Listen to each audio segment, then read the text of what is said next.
Hi, it's Lily. I've been crafting a lot the last day, so I look like this and I can't get it off again. So with a little scrubbing, I think it will do fine.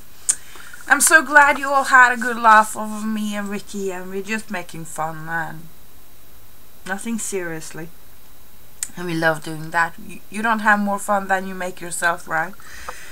Okay, what I have today is a tussie mussie to show you. And you all know there's been a tussie mussie epidemic.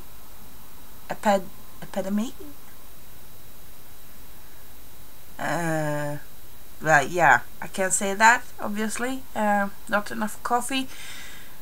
Many people have done it. And I did this like a month ago or something. I wanted to give it another try after the big one I made for Trisha, a little shabby chic. So this is how it turned out. It's pretty large, as you can see. Okay, oh, I'm sorry guys. My camera seems to have something in for me today.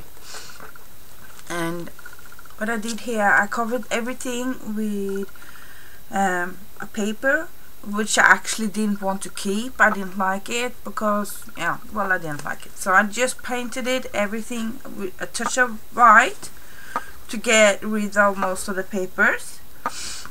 And then I started to pull all my lace scraps and just glue them on randomly, and really had just a ball doing that.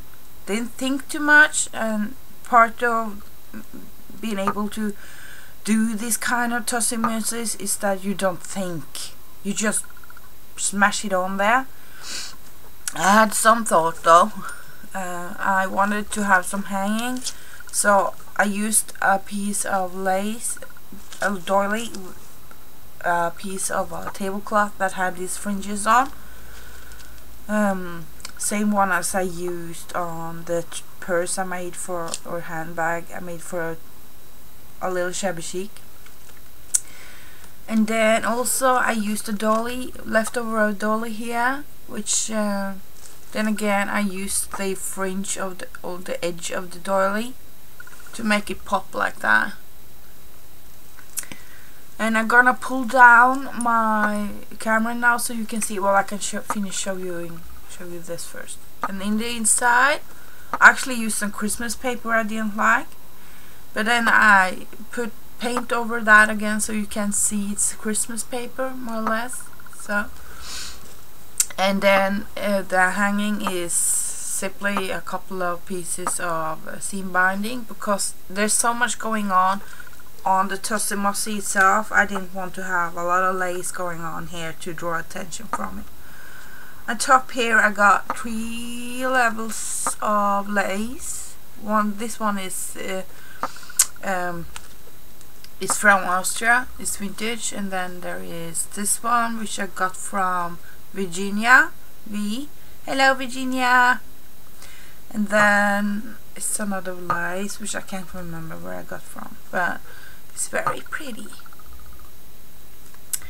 And I have sprayed the whole thing very lightly with copper cosmic shimmer, very lightly. Okay, I'm gonna close in now so you can see all the little details.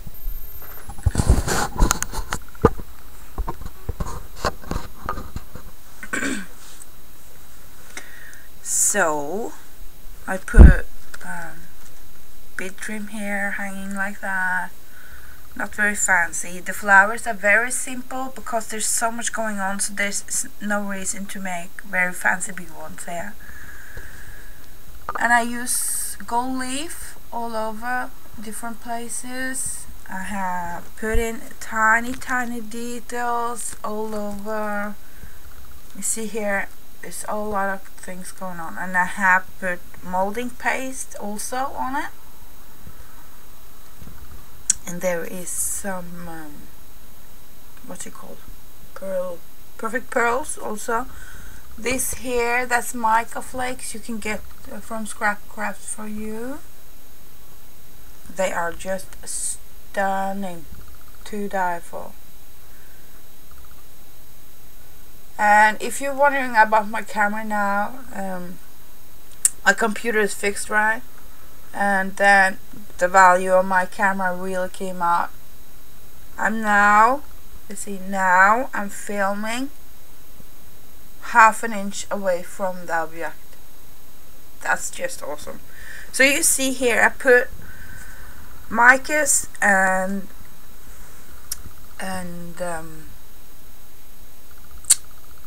glitter and gold leaf in all the little nooks and so on to fill it up, to make it have a lot of details. And here's a cameo I just tucked in between and back.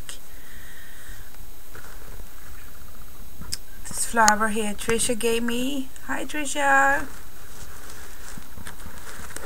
And then there's a little hanging.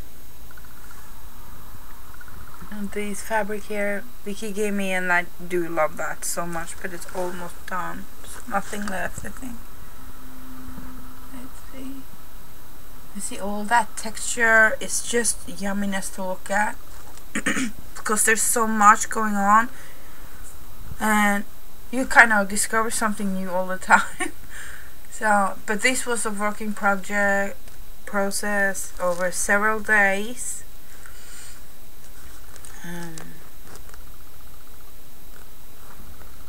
So there's a lot of detail put in here. And here I have a piece of cardstock with a stamp Paris, and here you see the fringes, which is also have the cosmic shimmer, very lightly touched, and there's also some molding paste on them to make them look like that. And I have flat back pearls tucked in a lot of places.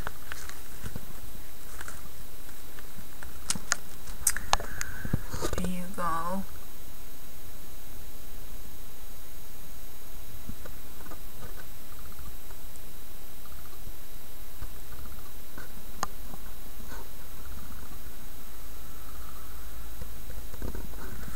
There's one of my tiny flowers again. They are such a nice little detail.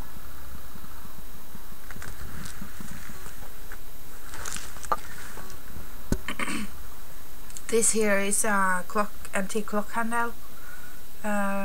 Polyfrogs here on YouTube gave me. And let's see. This key here I have had for ages. It's worn and rustic, and oh, well, I love it. Let's see. Oh, come on. There's a crafty envy, which Trisha gave me, which I just painted the top on and just stamped, and it says bonjour. And one of my resin flower again, which I touched lightly with paint, and I got some chain hanging down from that. See. That became a little bit too dark. There you go. So there's kind of small details. Here's a tiny piece of vintage velvet ribbon. More micas. Yeah. And so let's see. And yeah, and the fringe here, I made that very simply, like bottomed it. Well, you can see what I mean. Put those two down and in the bottom just to finish it off, and then I just fringed pieces of lace I had left from wider lace I've cut up. And here you see there's a little bit of shimmer going on. I used the same pearl trims as on top to catch up on that theme again. So yeah, that's how this goes. I really do love how this turned out. So very pretty. But I'm considering selling it, so PM me if you're interested, but I will not sell it under $35. I will not, okay? So it took me a lot of time making this, and it's a lot of goodies in there, and it's a unique thing. It's nothing you see everywhere. So but it's good for Christmas. It's good to hang up all year around. It's good for not just in the craft room. So yep, and I will be back again. I'm gonna film more now because I have made so many things lately while my camera have been gone and dead. So I got a lot of stuff to catch up on. Okay, I'll speak to you soon, guys. I love you. Thank you for watching. Bye bye.